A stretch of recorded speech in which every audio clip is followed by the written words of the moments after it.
শনিবার টাউন হলে WBCS executive officers অ্যাসোসিয়েশনের অধিবেশনে একগুচ্ছ প্রতিশ্রুতি, আশ্বাস ও প্রশংসার পাশাপাশি অফিসারদের গুরুত্বপূর্ণ কিছু পরামর্শও দিলেন মুখ্যমন্ত্রী।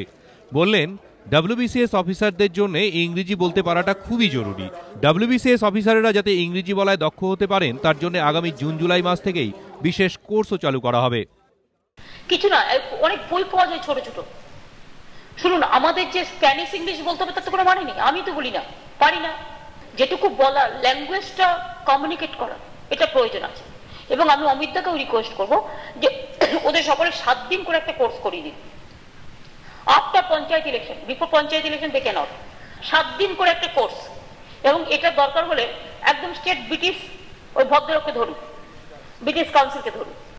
যারা স্টেট সিভিল সার্ভিস পরীক্ষায় পাশ করে প্রশাসন পরিচালনা করছেন, যারা জেলা শাসক থেকে বিভাগীয় যুগ্ম সচিব পদে দায়িত্ব পালন করছেন, তাদের ইংরেজি শেখার জন্য উৎসাহিত করতে নিজেকেই উদাহরণ হিসেবে তুলে ধরেন মুখ্যমন্ত্রী।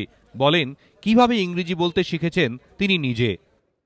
শুনুন, আমি যখন প্রথম পার্লামেন্টে যাই, লজ্জার কিচ্ছু নেই। আমি যখন প্রথম পার্লামেন্টে যাই, আমি একটা ওয়ার্ড ইংরেজি বলতে পারতাম না।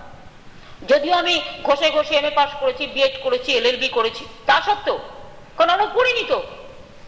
কিন্তু আমি যখন পার্লামেন্টে প্রথম গেলাম, একটাও লাইন বলতে পারতাম না। গাধার মতো বসে থাকতাম, ভোদার মতো বসে থাকতাম।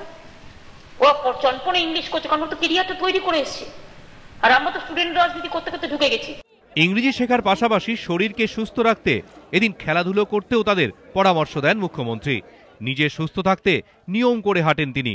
ডব্লিউবিসিএস অফিসারদেরও সুস্থ থাকতে হাঁটতে বলেন।